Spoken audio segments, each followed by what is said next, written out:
It begins with the sound of nothing, not silence, but nothing, a hollow, aching stillness. The kind that presses against your skin like fog you can't brush away. You're alone in the woods, somewhere near the edge of Lombardy, where the air smells like wet ash and secrets. There's no moon tonight, just the faint flicker of a candle held by a hand you can't yet see. And then, you do see it. A figure, barely more than a shadow, stands at the bend of the path, cloaked in fabric so thick it seems to drink in the darkness. You stop walking, your breath sharp. The figure doesn't move, doesn't speak, but the way their cloak hangs long, tattered at the hem, stitched with symbols that glint when the candlelight hits them just right. It's like the forest has opened a door to another time, and perhaps it has. You are no longer in your world, you've stepped into theirs. A world where clothing didn't just protect you from the cold, announced your soul. A world where what you wore could get you blessed, married, envied, or executed. This is the world of medieval fashion, and it's far stranger, more dangerous, and more human than you were ever taught in school. Forget what you think you know about history, the clean lines, the flat facts, the lifeless paintings. This is not that kind of story. This is a story of whispers hidden in tunics, of secrets stitched into sleeves, of shoes so long they tripped kings and broke necks. This is a story of passion and punishment, of rebellion through ribbons, and seduction through silk. It is the story of people, real people, who woke up each day in a brutal world, choosing what to wear, not to impress, but to survive, and sometimes to defy. Let me introduce you to two of them. Elias is a healer, not officially, not trained, but when the plague eats through towns, or childbirth goes wrong, it's Elias they send for. He carries herbs in hidden pouches, prayers, tucked into his sleeves.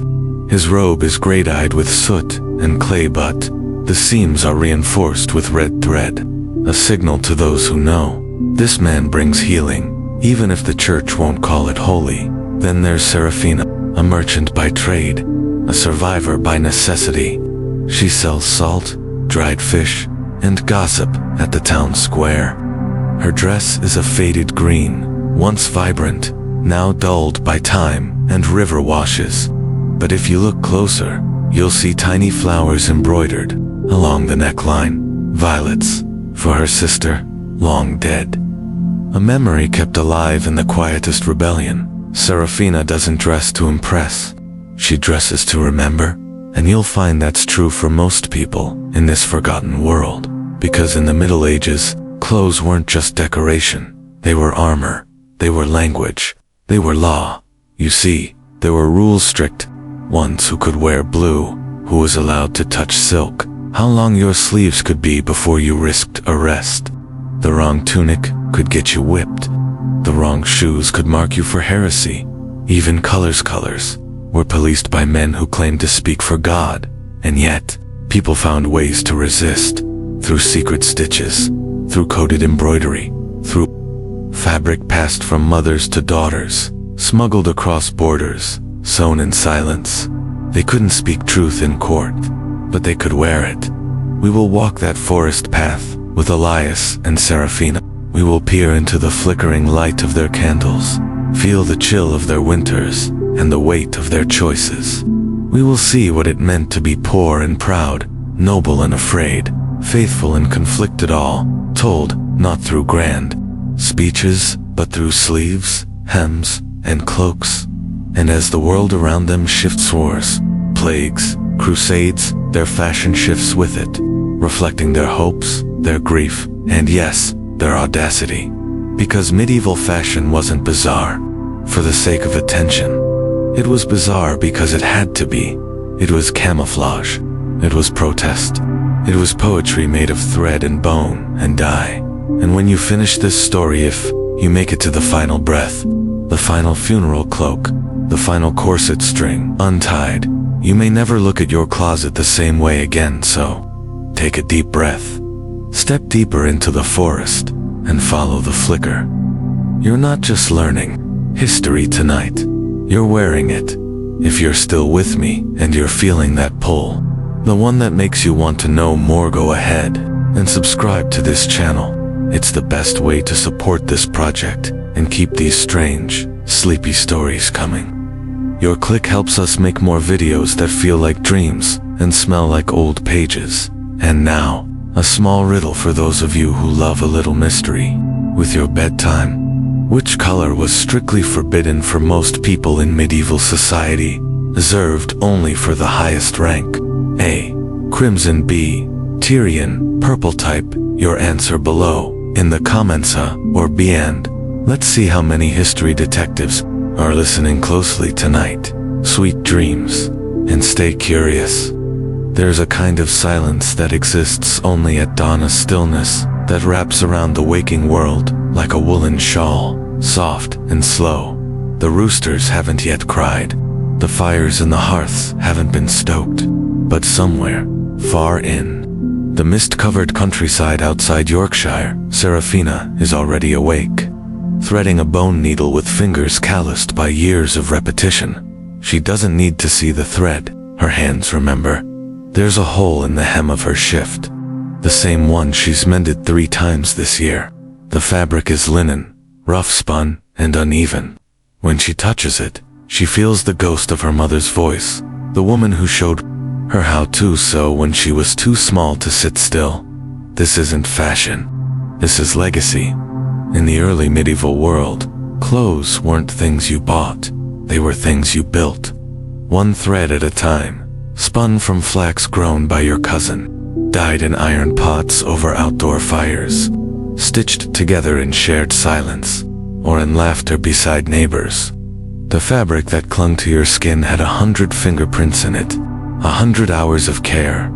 Seraphina doesn't own many garments, no one she knows does. She rotates between 2 dresses, 3 shifts, and a woolen cloak that smells of smoke and fieldwork. But each one is different, in a way no outsider could see. One was made the winter her sister died. Another, she mended the night her son was born, using a strand of her own hair when thread ran out. That's the kind of story her clothing tells if you know how to listen. Across the valley, Elias tends to a neighbor's infected wound. His sleeves are rolled high, revealing wrists inked with old cuts and new stains, ash, sap, something green and bitter smelling. His tunic is unremarkable, dark gray, fraying at the cuffs, stitched with uneven hands, but the small pouch sewn under his collar, lined with herbs and dried leaves, says more than a nobleman's banner ever could. It whispers, "I know how to help. I carry the cure with me." His cloak is heavier than most, layered from handmeat of wool taken from 3 different villagers, each stitched into one uneven mosaic. But in that unevenness, there is community. There is protection. Each piece sewn in quiet agreement. "Here, Elias, take this. You'll need it more than I do." This is the heartbeat of the early Middle Ages, before the silks of foreign courts, before embroidery turned to excess, before fashion became spectacle. There was only need, and with need came creativity. Linen was for underlayers, cool, breathable, but labor-intensive to produce. Wool was everywhere, richy warm, and spun on drop spindles by women who sang while they worked. In towns where trade came in trickles, they used what they had: nettles, moss, even bark to make thread when flax was scarce. Clothing was slow, months of growing, soaking, beating, spinning, and weaving. And still, garments were few, and yet they were beautiful, not in the way nobles understood beauty, not symmetrical or polished or adorned in jewels, but beautiful in how they aged, in how the sun bleached the shoulders of a tunic worn in harvest after harvest, in how elbow patches mirrored laughter lines and soot patterns marked every night spent by a fire. And beauty was in the process. The rituals. Once a season, Seraphina gathers with the other women of her village to hold what they call a dye circle. They meet near the river, hands stained with berries and bark.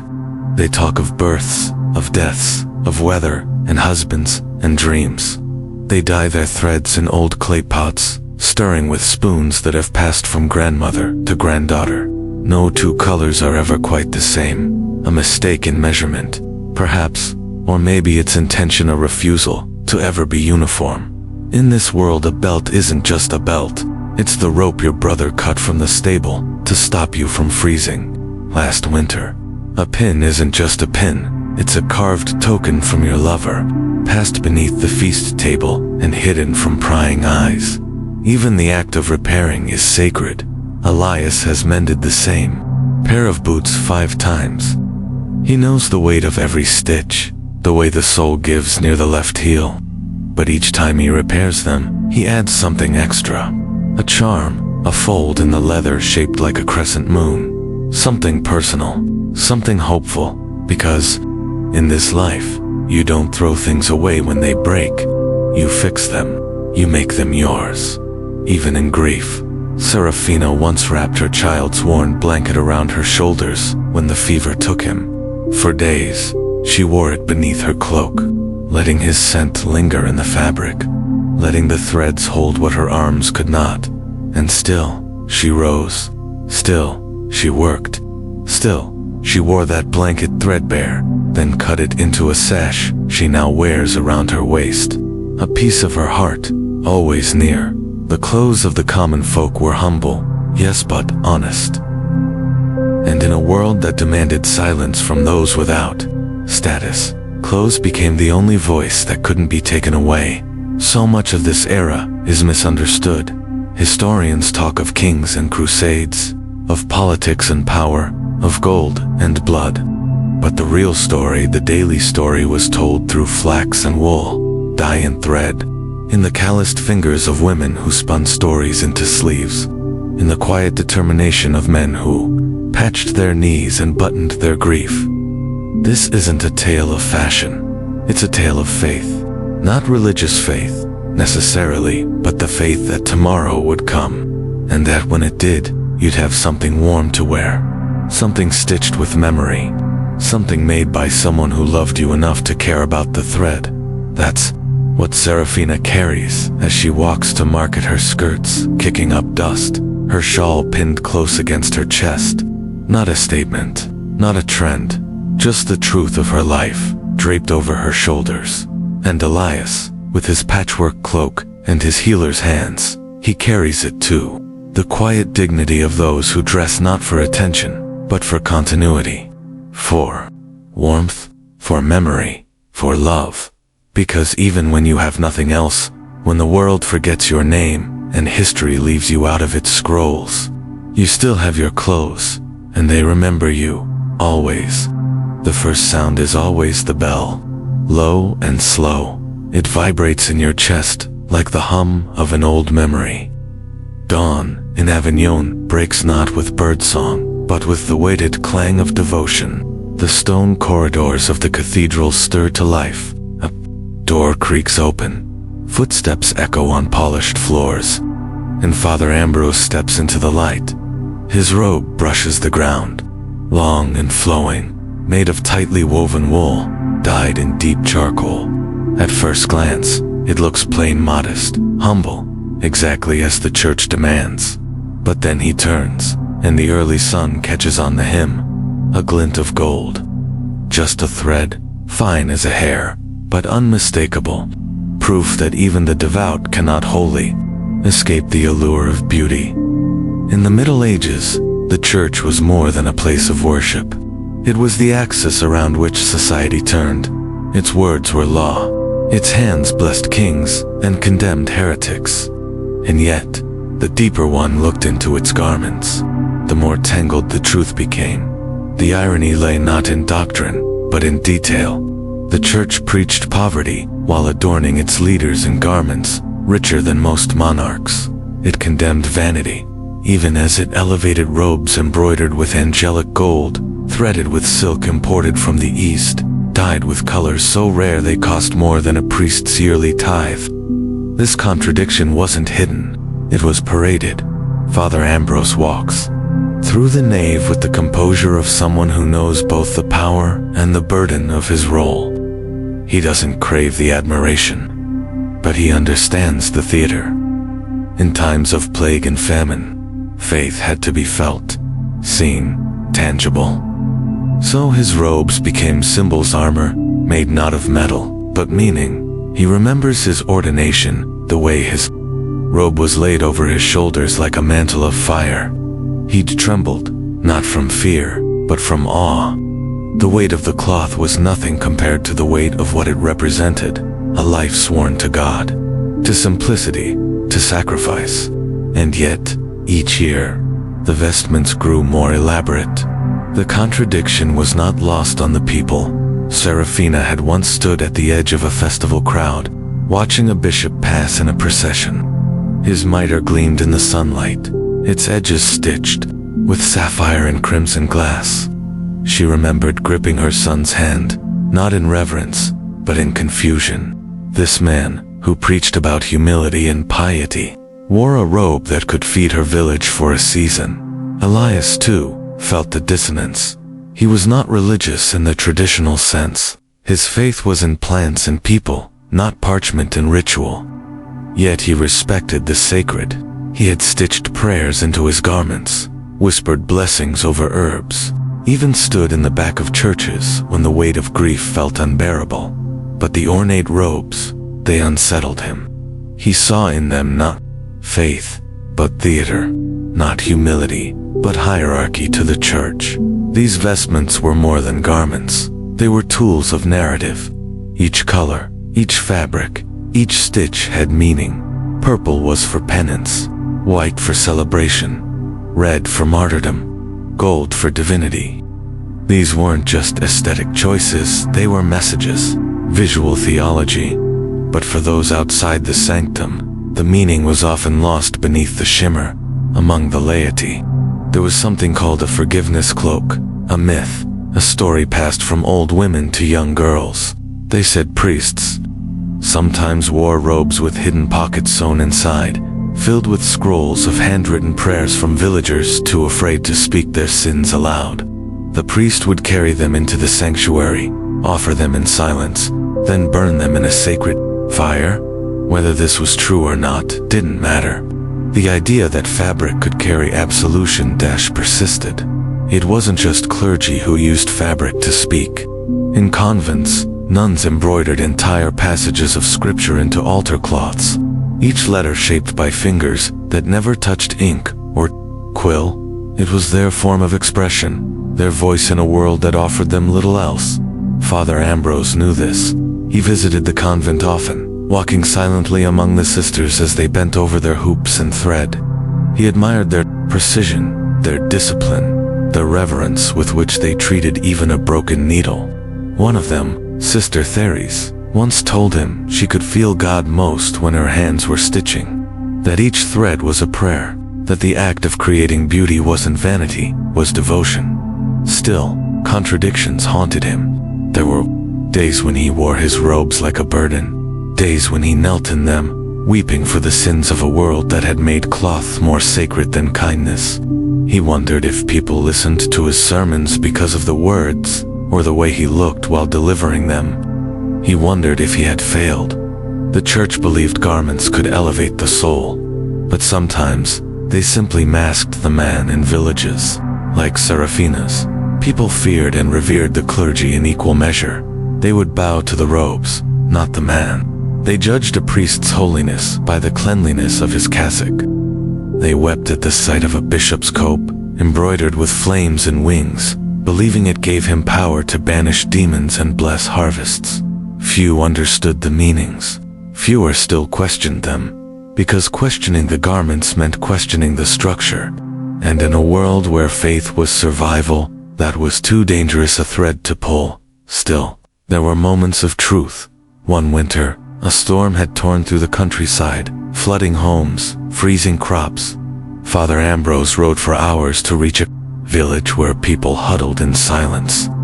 He dismounted, took off his outer robe, heavy, fur-lined ceremonial, and wrapped it around a shivering child. It was the only warm garment in sight. He didn't quote scripture. He didn't wait for thanks. He simply knelt beside the fire and waited until the child slept. In that moment, the contradiction fell away. There was no theater, no rank, only cloth doing what it was made to do: protect. Perhaps that is the truth buried under the pageantry, the irony, the excess, that all clothing, no matter how grand or plain, returns to the same purpose: to shield, to signal, to speak when words fail. And in the quiet spaces between ritual and reality, faith stitched itself not into gold or velvet, but into acts of small, human grace. The church's wardrobe may have been filled with contradictions, but so was the world it tried to guide. And maybe the robes were never meant to hide that tension. Maybe they were meant to hold it, to bear it, to make it visible. Because faith, like fabric, frays under pressure. But in the hands of those who believe, it can also be mended, one thread at a time. The first thing they notice is the color. Long before you open your mouth, before your hands reveal the work they've done, before your voice can say who you are, the color of your clothes speaks for you. It speaks of your place in the world, of what you're allowed to desire, of who you're permitted to become. In Seville, where the air is thick with the spice of trade, and the cobblestones remember the weight of every passing empire, color was not just a matter of choice, it was a declaration of status, allegiance, and defiance. For Lucien, a young dyer whose stall sat just beneath the shadow of the bell tower, color was also livelihood and risk. His hands were always stained, blue across the knuckles from indigo vats, yellow at the fingertips from marigold petals, a permanent ring of green where his wedding band used to be lost, perhaps in a boiling pot of nettle and ash. His trade was humble, but his work was sacred. In every pot, he carried centuries of trial and error, of recipes whispered and hidden, passed like contraband from one generation to the next. Colors were never just colors, they were codes, and they could ruin you. Lucien once dyed a shawl in a shade too rich, too deep, too blue. Woad, when perfectly fermented and aerated, became something luminous, something royal. When Serafina passed by his stall and brushed her fingers across the fabric, she whispered, "This would get me whipped in the wrong town." She smiled, but she wasn't joking. There were laws about these things, sumptuary laws, drawn and enforced by men who didn't need to worry about warmth or dignity. Laws that told people like her exactly how colorful they were allowed to be. Blue was the color of the Virgin's robes in church tapestries. It was sacred, reverent, expensive, not for the backs of peasants or the shoulders of market girls. And yet, Serafina bought the shawl, not with silver. She didn't have it, but with 3 bundles of dried thyme, a pair of goat leather gloves she had outgrown, and a secret: the location of a stream that ran red during spring thaw, the perfect water for iron-based dyes. Lucien didn't hesitate. He took the trade, because he understood what she was buying wasn't fabric. It was permission. Color in the Middle Ages was everything the world said it wasn't.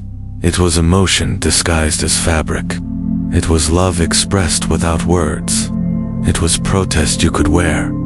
Elias once treated a fevered child in a village where only 2 shades were worn, beige and brown. The dye pots there had gone dry, the traders long gone, and everything that was once bright had dulled into dirt.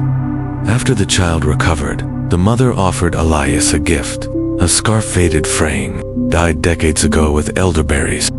It was a pale purple now, but Elias could feel the history in its softness. When he asked her why she had kept it so long, she said, "Because my grandmother wore this when she buried her son, and I wanted to remember what strength looked like." He wore that scarf every winter after. Colors were more than a matter of fashion. They were symbols of survival. To wear red was to channel vitality, blood, battle, lust. To wear green was to evoke fertility, spring, hope. Yellow, risky. In some towns, it marked a leper. In others, it meant laughter and freedom. Purple, always, meant power, but only for those who could afford to claim it. and not all purples were created equal. Tyrian purple extracted from sea snails required thousands of mollusks to dye even a scrap of cloth. It stank during preparation, but dried into something holy. Only royalty could wear it legally in many regions. To drape yourself in such a shade was to risk your life if you were not born into privilege. Lucian knew this, and yet he kept a small pot hidden under his floorboards. Not Tyrian purple, he could never get his hands on that, but something close. A mix of blackthorn, red wine, and crushed larkspur. It wasn't perfect, but it was forbidden enough to feel dangerous. He called it the outlaw's violet. Once a year, during the spring festival, Lucian would dye a single handkerchief in this color and hang it from his stall. Those who noticed would pause. Some smiled, some walked faster, some stared like they'd seen a ghost. Everyone understood what it meant. That color didn't belong to the king that day. It belonged to the people. There's a myth passed through the dye houses of Seville about a woman who dyed her wedding dress in bright saffron. She wasn't rich, she wasn't noble, but she wanted her joy to shine brighter than tradition allowed. On the day of her wedding, she walked into the church, head high, dress blazing. Some say the bishop refused to bless the union, others say he wept. Either way, her story lived on, and every time someone snuck a yellow thread into a collar, they thought of her. Colors became memory. Serafina once unstitched a patch from her late husband's cloak forest green, lined with a thread of silver, and stitched it into the inside of her own skirt. No one could see it, but she knew it was there. On hard days, she'd touch that patch through the fabric, pressing her hand against it like a secret prayer. In this world, where so much was taken, color was one of the few things that could not be fully owned. Not by kings, not by churches, not by laws written in ink. It belonged to the dyers, the weavers, the women who stirred the pots and wrung the cloth and whispered to their daughters, "Here, this is how you make red from beetles. This is how you keep it from bleeding in the rain." Color was bloodline, it was inheritance, it was rebellion, and it was fleeting. Sunlight faded it, rain washed it out, time dulled even the boldest hues. But that was part of the magic. You had to look closer. You had to know what the garment had been to understand what it meant now. And in that space between memory and meaning, beauty bloomed. Elias never dyed his own clothes. But once, Serafina gave him a scarf. Blue-gray, like morning mist. She told him it was dyed from a batch that had gone wrong. Too much ash, not enough vinegar. But Elias didn't care. He wrapped it around his neck and wore it for months. When she finally asked him why, he said, "Because it reminds me that even mistakes can be warm." The colors of the medieval world weren't loud. They didn't shine like modern pigments, but they were deep. They were honest. They carried the weight of labor, of risk, of love. Lucian still dies beneath that bell tower, his fingers stained, his spirit stubborn. Serafina still walks the market, her skirts catching dust, her eyes catching color in unexpected places. And Elias, wherever he travels, carries with him the memory of hues that healed, that comforted, that defied. Because in a world divided by class, by coin, by crown color, remained the only border that could be crossed with nothing but courage and cloth. The ground was frozen that morning in Paris, hard as iron beneath the feet of nobles and beggars alike. A bitter wind cut through the alleys near the royal square, where people gathered not to eat or pray, but to watch. They had heard whispers for days of Sir Roderick and the shoes. No one knew where he had gotten them. Some said they were made in Florence, stitched by blind monks as part of a sacred vow. Others swore they were enchanted, blessed by a magician, and cursed by a monk. What everyone agreed on was this: they were the longest shoes anyone had ever seen. They curved upward at the toes like the beaks of cranes, each point extending nearly 2 feet from the tip of the boot. Silver bells dangled from the ends, chiming softly with each exaggerated step. The shoes were red leather, polished until they shone like blood in sunlight. To walk in them was not just difficult, it was a performance. And that's what medieval fashion so often was. Performance. Power, disguised as absurdity. Identity shaped into silhouette. Nothing made that clearer than the rise and fall of the Pulain in that cold courtyard. Sir Roderick lifted his chin as if the air itself were beneath him. His cloak trailed behind him, his stride awkward but proud. The crowd didn't cheer. They didn't laugh. They just watched. And in that stillness, it became clear that what he wore on his feet mattered far more than what he carried in his hands. To wear shoes like these was to declare immunity from the rules that governed ordinary life. Elias would have scoffed at such vanity. He knew what it was like to mend a boot with twine and resin, to walk 3 miles on an uneven sole because the leather had cracked and there was no money to replace it.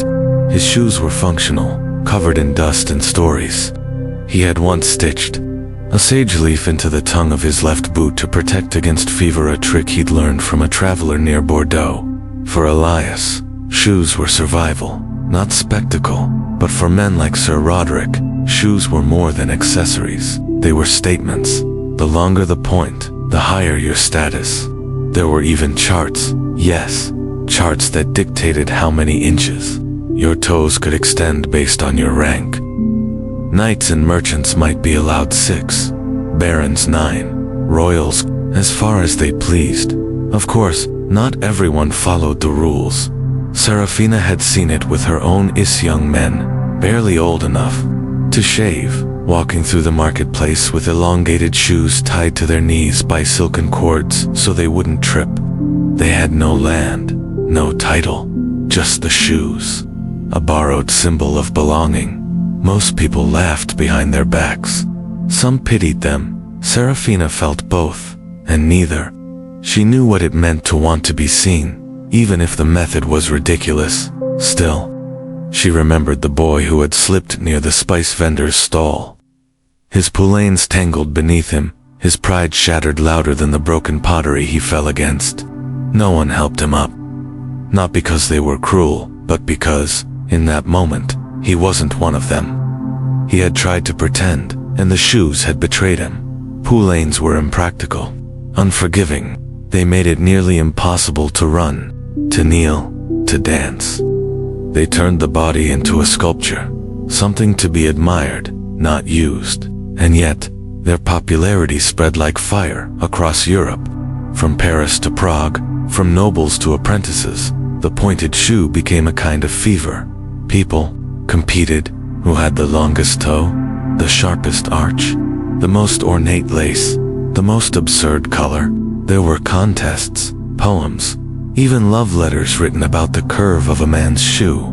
But not everyone was amused in England. The clergy declared the fashion obscene. Sermons railed against it. Laws were passed limiting lengths, banning bells, forbidding shoemakers from crafting anything beyond a certain size. But the laws were ignored, broken, mocked, because the desire to belong, to stand out, was stronger than the law. Fashion always finds a way. There's a strange kind of poetry in the fact that something so rooted in excess could still be so deeply human. These shoes, ridiculous as they may seem to us now, were born from the same impulse that drives people today to chase trends, to perform identity, to stretch toward an image of themselves they hope others will believe.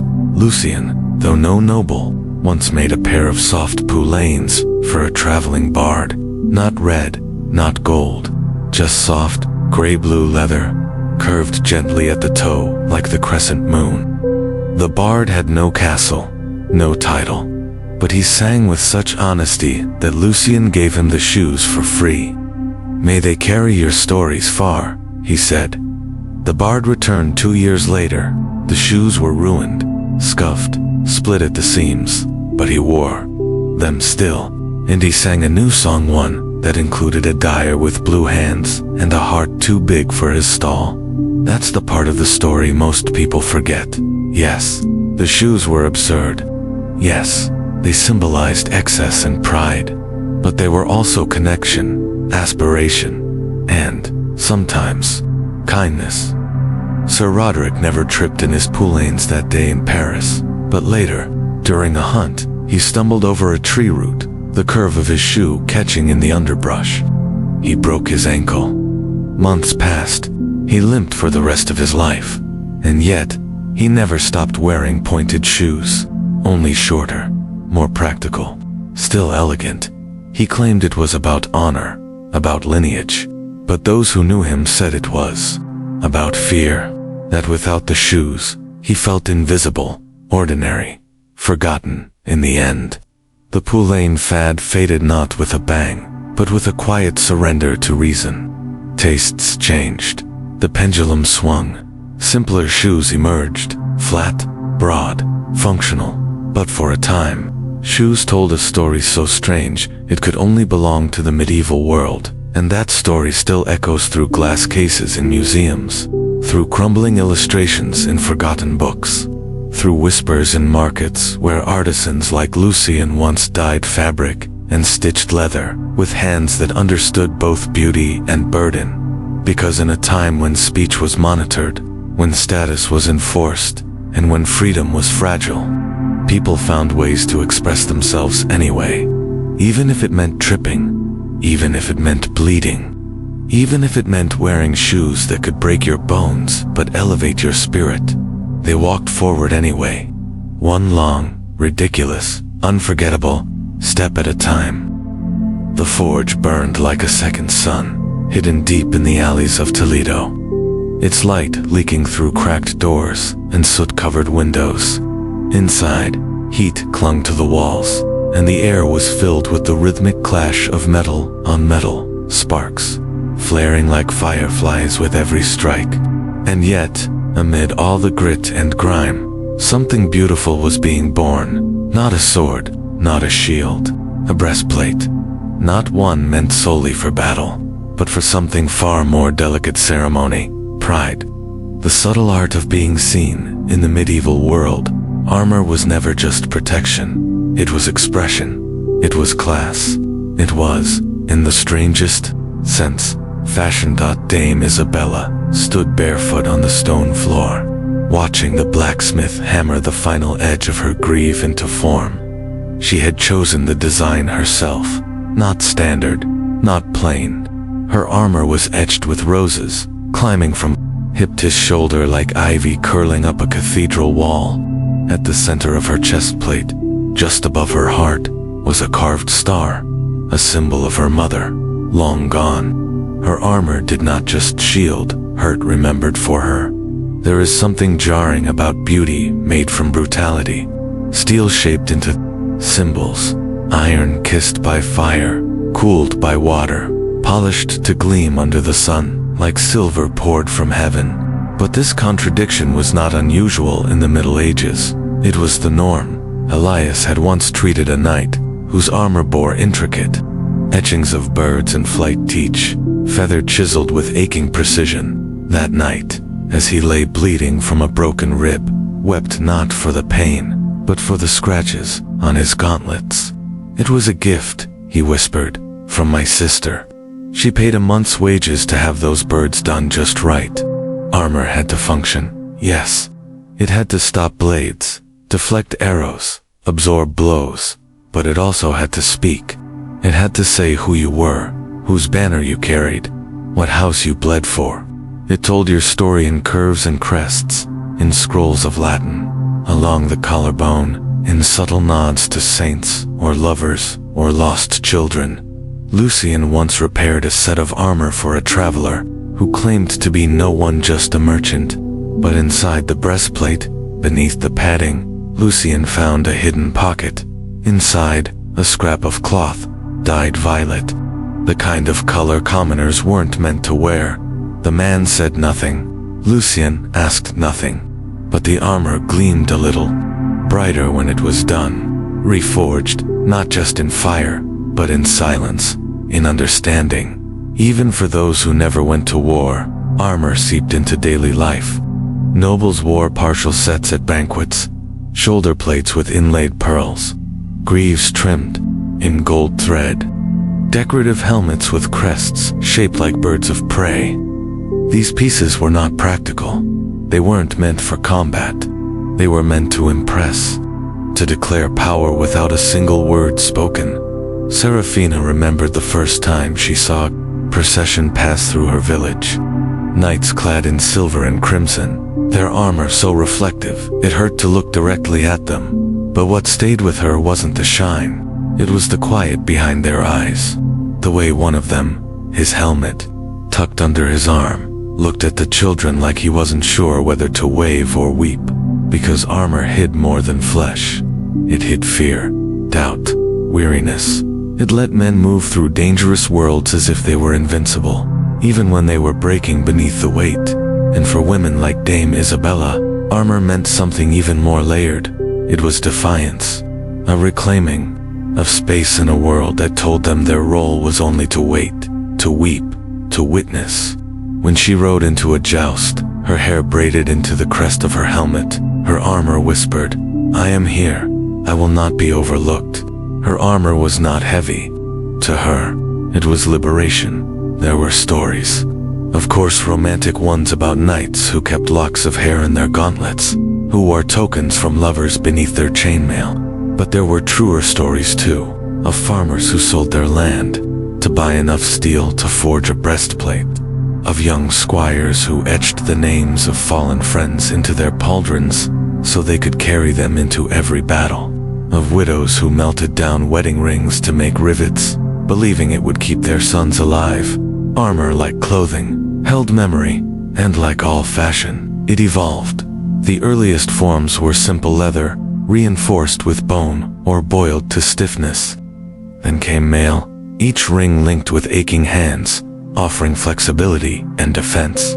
Finally, plate armor, sculpted, fitted, articulated like a second skeleton. Some were so finely made, they moved with the body like skin. Expensive, yes, but also intimate. Elias once ran his fingers across a ruined cuirass, the surface pitted and scorched. "This saved your heart," he told the soldier, "but it couldn't save your spirit." The man said nothing, but when he left, he gave Elias the smallest piece of the armor's edge, reshaped into a pendant. A reminder, in some places, armor became ceremonial, part of marriages, of coronations, of funerals. It was not uncommon for a man to be buried in his best armor, even if he'd never gone to war. It was a symbol of status, of preparedness for whatever came next. And always, always, there was beauty. The way light slid across the polished steel, the balance of weight, the scent of leather, warmed by the sun. The hush that fell over crowds when a knight stepped into the arena, not as a man, but as a legend. Lucian once said that armor was the most honest lie. It looked like strength, it echoed with power, but it always, always came off at night, left, leaning against walls, hung by hearths. And in that quiet, when the armor was gone, the person remained, soft, flawed, human, and maybe that's the point. Maybe armor wasn't meant to last forever. Maybe it was meant to be worn, admired, dented, repaired, remembered, like the people inside it, like the lives it tried to protect or project. In the end, armor was no different from the other clothes of the medieval world. It was hope, hammered into form, grief, given edges, love, wrapped in steel. It was not just for battle, it was for being seen and surviving. In the silvery quiet of a Breton workshop, Serafina presses the stiff linen folds of her new stays against the wooden workbench. It's early morning, and the salt wind from the sea still lingers in her hair. As she tightens the laces, she feels her spine straighten not in triumph, but in resolve. The corsetor, as it was first known, the stays is often dismissed as a later invention, a symbol of oppressive fashion, but its true origin is older, subtler, and far more profound. It began as structure, as support, as small triumphs of ease and dignity in a woman's daily life. Isabella, who stands beside Serafina, adjusts her bodice with deliberate care. Once she was a noble, without cause to question her place. Now she is a warrior whose armor was forged by sweat and mourning. The stays are different, gentler. Less about shaping her into expectation, more about reaffirming who she is. Each stitch is her story. Daughter, widow, fighter, leader. Corset making in the medieval period was hardly the prison of steel and pain later centuries would impose. Early stays were soft linen laced with cords of hemp or leather, sometimes reinforced with flat reeds or bone. They weren't meant to choke but to support a garment born of necessity for both noble lady and field worker.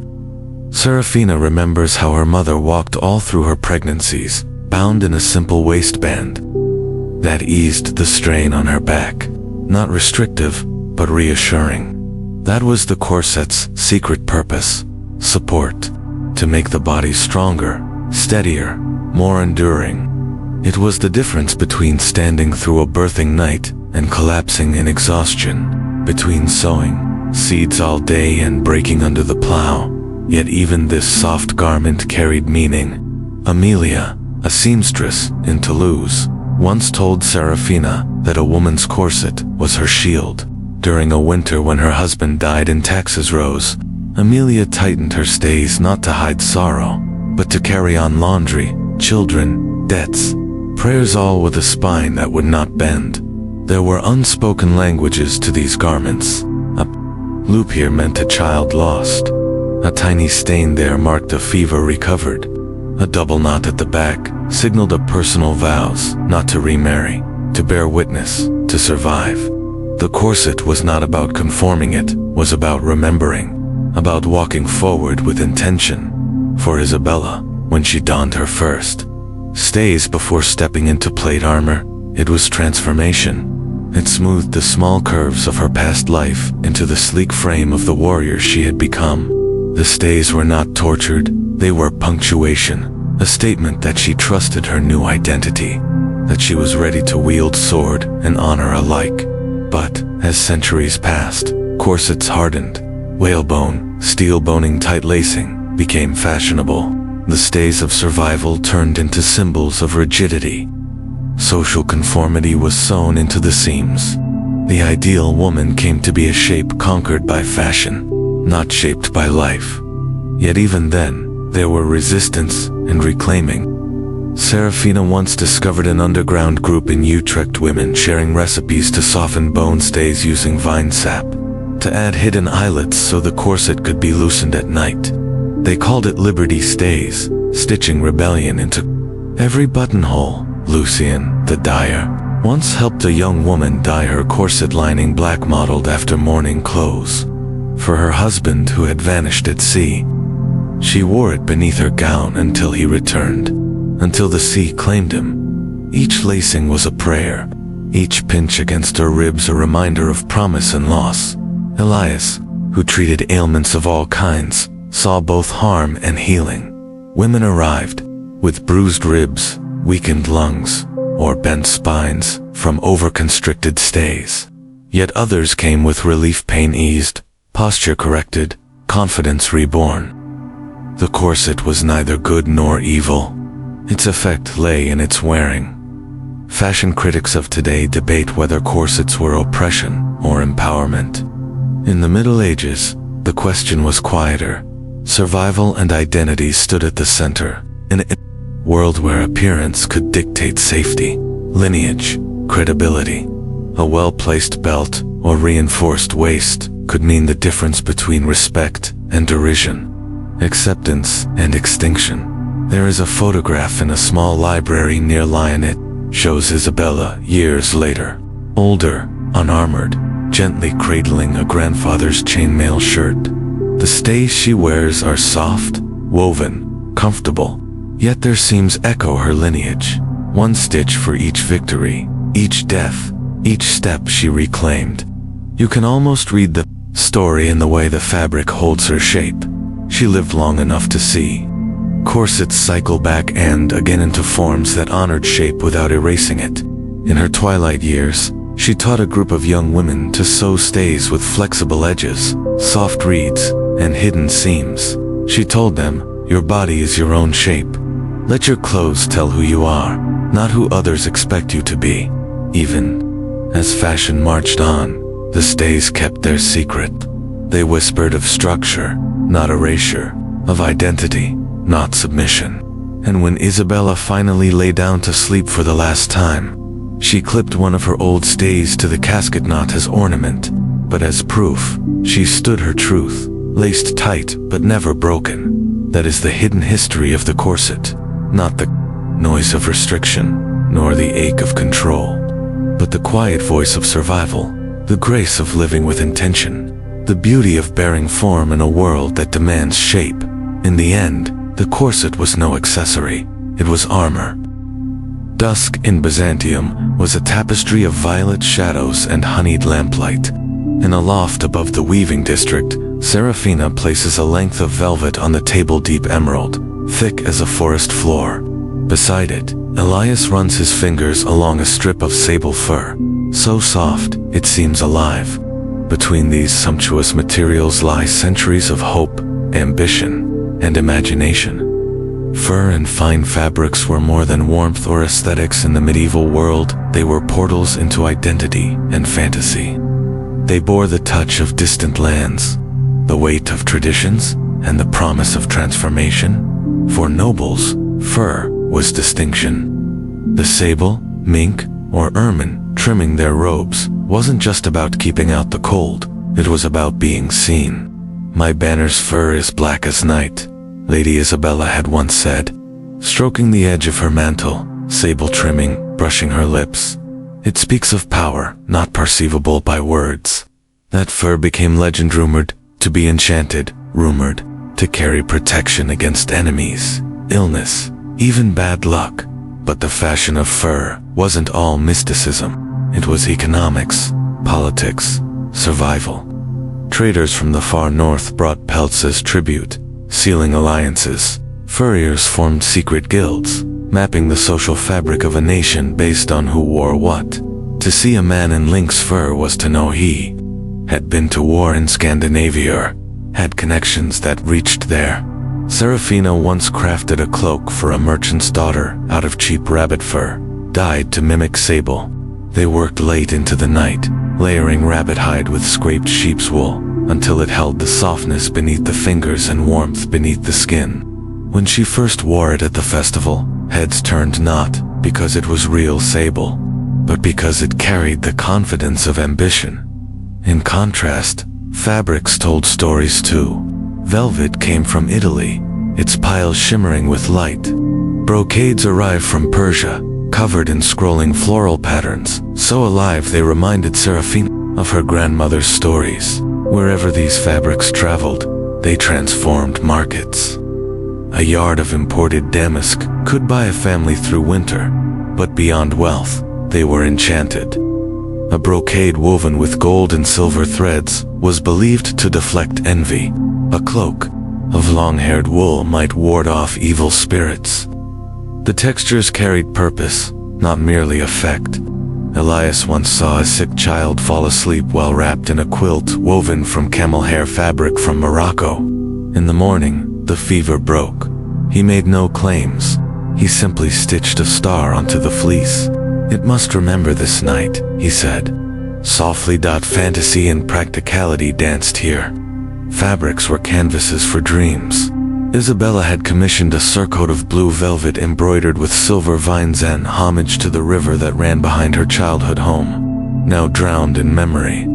She wore it into the tournament field to remind her of roots and to anchor her amid grandeur. Even among peasants, fantasy had its place. Elias told of a village celebration where villagers lined their simple wool tunics with strips of dyed cotton to emulate the vibrant wares that passed through once a year. For a night, they became silk merchants.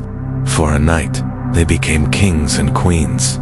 The memory of that festival stayed in their hearts long after the fabrics were washed away. The power of these materials, fur, velvet, brocade, was not in their scarcity, but in their ability to transform. To whisper to the wearer, "You are more than you believe. You are possible." Yet these fantasies were fragile. Fabric frayed, Fur lost its warmth, velvet faded, and they reminded the wearer that identity, even when embroidered in silver, could be lost if not defended. Isabella once nearly froze during a surprise siege, her imported cloak cut in half to make linings and blankets for the wounded. She felt two parts of herself die that night, the beloved aristocrat and the dreamer who believed magic lay in fabric. But she rebuilt. She traded a brocade skirt for a sturdier woolen mantle. She carried the memory of glamour, not as shame, but as gratitude for what dreaming can spark, even when the world burns in that loft. Serafina and Elias lay out a tapestry in need of repair. It depicts a hunt, stags and hounds immortalized in azure and gold thread. She's taken out dozens of broken stitches. He finds the worn patches and mends them, knot by knot. Each repair is prayer, promise, and poem by the time they finish. The tapestry isn't pristine, but it's whole again. The stag still leaps, the hound still races, and in their fellowship, the warmth of fur and the shimmer of thread echo, not in luxury, but in restoration, because fur and fine fabric, when worn or woven with intention, aren't just possessions, they're instruments. They conjure memory, they channel hope, they shape reality.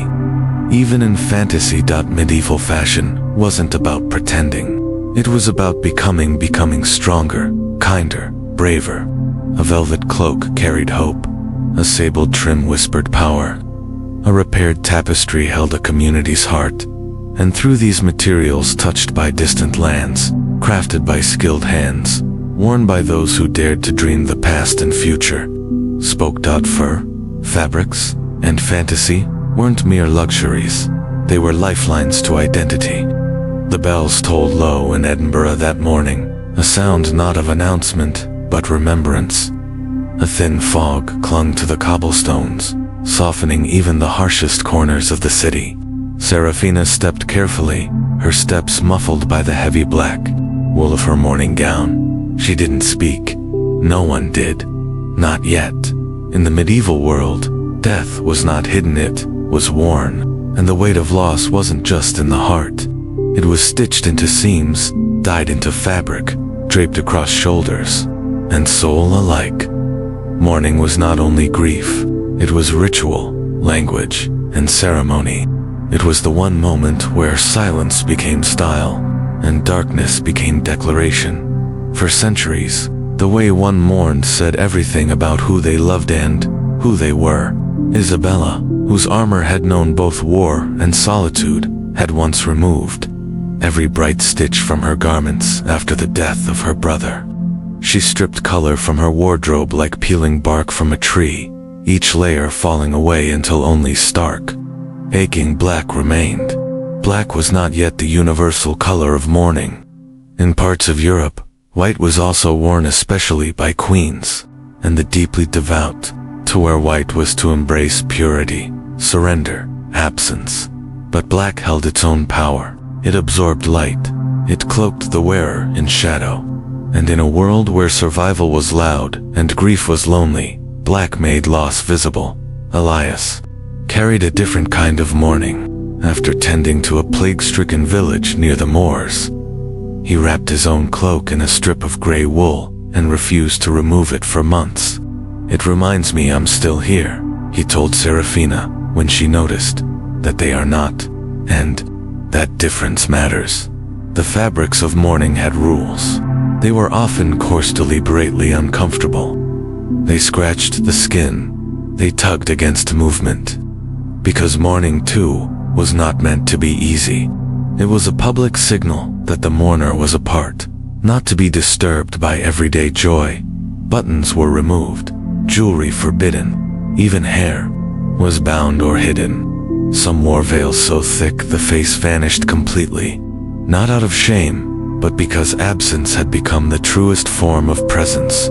Lucien once dyed a bolt of fabric, so black it looked like a hole torn in daylight. He had brewed the color from oak galls, iron salts, and months of patience. When he touched it, it felt heavier than linen should. A nobleman's widow bought it in silence. She didn't haggle, she didn't speak. She simply placed a gold coin on the counter and left with the cloth folded under her arm like a second shadow. There were entire rituals around the ending of mourning. In some towns, a candle was lit at the end of the mourning year, and the first garment of color worn again. In others, scraps of the deceased's clothing were stitched into pillows or prayer flags. Grief didn't vanish, transformed, worn. Black faded to gray. Silence gave way to hymns. Serafina kept her husband's last shirt in a box beneath her bed. She had washed it once and never again. She said the scent was all she had left of him. One spring, when a child in her village was lost to fever, she cut a piece of that shirt and sewed it into a mourning band for the child's mother. It was a secret gift, unspoken. But the woman wore it until it frayed into memory. Isabella created her own mourning armor after the fall of her mentor.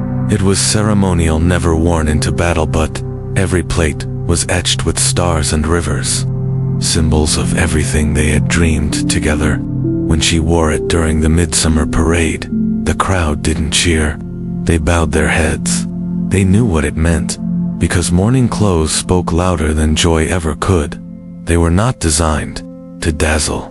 They were made to echo, to say, I remember, I ache, I continue. And in that echo, the past remained close. Some believed spirits clung to fabric, that to wear the clothes of the dead was to walk beside them, that the thread held not just shape, but soul. Elias never dismissed these beliefs. He had seen too much, felt too much. Once, when treating a dying man, he was asked to remove a scarf from around the patient's neck, a scarf that belonged to his daughter, lost years before. The man whispered, "She stays with me when I wear it."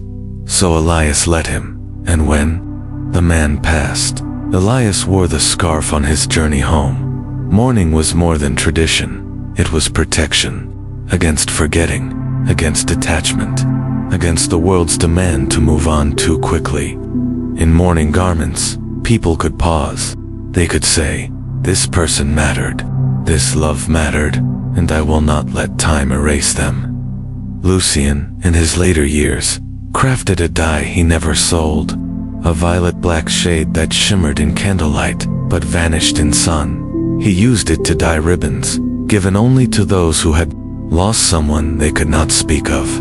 Losses society wouldn't name, stillborn children, forbidden loves, vanished friends. The ribbons weren't worn publicly. They were kept in drawers, in books, sewn into line. Quiet mourning for quiet ghosts. And perhaps that was the most haunting truth of all, that the dead never truly leave if they are remembered. That fabric can carry not just warmth, but presence. When Serafina finally allowed herself to wear color, again, it was soft green, the same shade her husband had loved on her. She wore it beneath a black shawl. She didn't speak of it, but she walked taller. And when Elias saw her, he said he would have smiled. That is the story mourning garments tell, not just of grief, but of survival.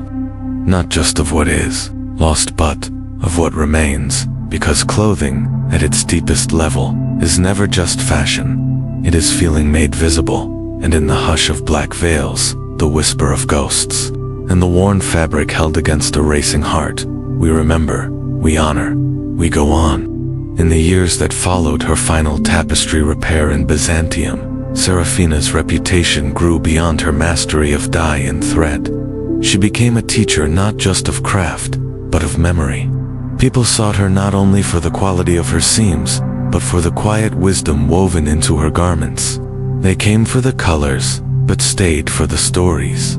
Lucian, the stoic dyer of Seville, found himself traveling less and settling more. He opened a humble workshop where apprentices arrived not only to learn the chemistry of indigo and oak gall, but to learn restraint, to see value in the subtle shade, the almost imperceptible gradation of black, the courage it took to choose nuance over flamboyance. His legend spread. He taught merchants and nobles alike how to weave humility into their cloaks. Elias, journeying beyond the villages he once healed alone, became a wandering physician known across Scotland and France. When he treated nobles, he wore his grey cloak as both comfort and badge. When he treated paupers, he wore nothing but empathy. People murmured that the man who carried death on his cloak could still kindle hope in the darkest wards. His patients left not just healed, but hurt, and in that, they found dignity. Isabella, ever the warrior, found her battles shifting. She no longer fought for territory or title, but for remembrance. In Toulouse, she organized commemorative tournaments where no weapon was drawn. Instead, armor was paraded, songs were sung, and stories were told. Each plate of metal, each stitched emblem, each faded ribbon recalling someone lost or conquered. Her greatest victory was seeing a field once stained by blood, now echoing with laughter and memory. Each character's thread weave into the others, sometimes gently, sometimes torn and rewoven. They met across Europe at commemorations, fairs, unexpected gatherings. Serafina dyed Lucien's cloak for his 50th birthday, choosing that outlaw violet he once risked everything to brew. Lucien in turn mended fabrics for Elias, who carried them across borders and used them as bandages and blessings. Isabella would bring battered armor to Serafina's hands, trusting that beauty and care could revive both metal and morale. Their lives became living galleries of what fashion once meant and what it could mean again. Not vanity or hierarchy, but history, humanity, expression. What we've uncovered through their lives and yours in watching has been a revelation. The bizarre fashions of the medieval world were not merely frivolous. They were language. They were survival strategy. They were armor, literal and metaphorical, for people navigating a world of rigid structures.